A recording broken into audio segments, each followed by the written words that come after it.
sapi sepanjang hidupnya. Tapi setelah meninggal, mulutnya tidak bisa ditutup. Keluarga bilang kakek masih punya keinginan yang belum terpenuhi. Tidak boleh dimakamkan secara sembarangan. Tapi paman tertua bilang itu cuma tahayul feodal. Lalu menyuruh paman kedua menempelkan handuk hangat di mulut kakek. Setelah mengganti 4 handuk, akhirnya mulut kakek bisa tertutup. Tapi miring ke satu sisi. Semua anggota keluarga berlutut sambil menangis histeris melihatnya. Tengah malam, paman pertama dan kedua bergiliran berjaga di ruang duka. Hanya ayahku yang berlutut terus di depan altar. Sampai malam ketiga saat bersiap mengantar kakek ke gunung. Semua keluarga di bawah bimbingan ahli Feng Shui membuka peti untuk melihat kakek untuk terakhir kalinya. Namun saat peti dibuka, semua orang terkejut. Mulut kakek terbuka lebih lebar dari sebelumnya. Melihat itu, ahli Feng Shui pun kehabisan akal. Dia menyuruh keluarga segera membawa kakek ke gunung. Malam itu, para pria kuat di desa yang membantu mengangkat peti kakek. Begitu perintah keluar dari ahli Feng Shui, 4 pria kuat langsung mengangkat. Tapi meski sudah mengerahkan seluruh tenaga, peti mati tetap tidak bergeser. Semua orang pun jadi panik, lalu mulai berbisik-bisik. Ayahku khawatir orang desa akan bergosip, jadi menyuruh paman tertua ambil 1 kayu pengangkat lagi. Lalu 2 orang lagi ikut bantu mengangkat. Tapi meskipun petasan sudah dinyalakan, peti tetap tidak terangkat. Ahli Feng Shui terkejut dan segera memanggil 3 bersaudara ayahku.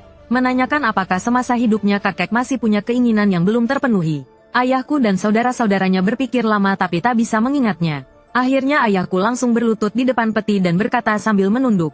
Kalau kau masih punya keinginan, tolong beri mimpi pada anakmu malam ini. Kalau kau tak mau pergi, kami semua tak akan tenang.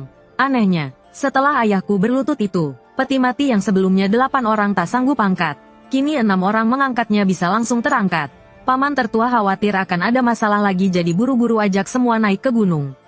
Sepanjang jalan ayahku bahkan tak berani menarik napas dalam. Tatapannya tak lepas dari peti mati kakek. Takut kalau kakek tak senang dan enggan pergi.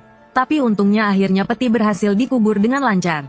Saat mengisi tanah makam, keluarga menyuruh kami generasi ketiga pulang duluan.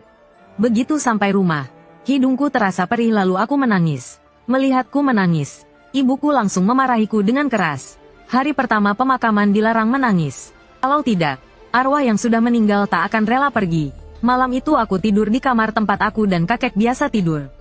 Tengah malam aku merasa kakek masih ada di sampingku. Air mataku pun hampir tumpah lagi. Tapi teringat kata-kata ibuku. Aku berusaha menahannya. Saat aku mulai terlelap, aku melihat kakek masuk ke kamar. Dia berbaring di sampingku seperti dulu. Mulutnya terbuka lebar. Wajahnya pucat kebiruan. Pakaiannya masih baju kematian yang dikenakan saat dimakamkan. Dan tanganku saat itu berada di dalam mulutnya. Ini bukan mimpi.